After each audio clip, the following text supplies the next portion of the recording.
moving on to the second step here. So what is the second step to writing a decimal number to an improper fraction that is greater than 1? The second step is to remove the decimal point and replace the numerator with the original without the decimal point. So second step, and we write example, we have 6 and 53 hundredths. The 3 furthest to the right is occupying the hundredths place value. So we're going to go ahead and write a denominator of 100, and we're going to take the entire value, this sequence of digits here, 653, and place it in the numerator. Remove the decimal point. No decimal point. Alright, moving on to another example. So as long as there's a whole value, we can apply this rule here. So here we have 13 wholes, alright?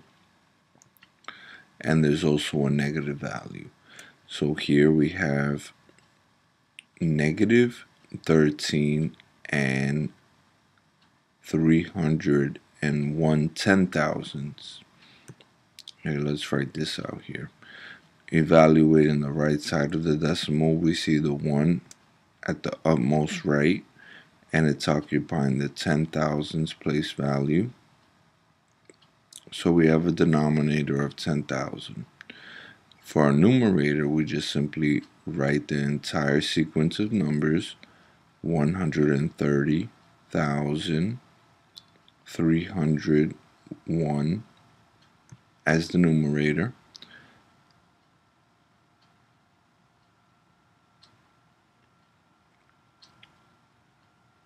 And we're going to make a little room for the negative.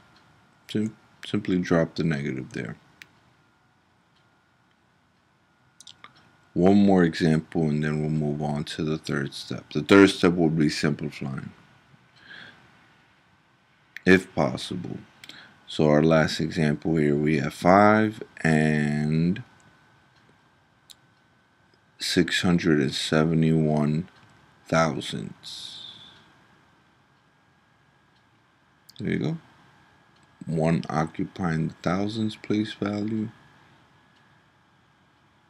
We have here 1,000 in the denominator. Then we have 5,671.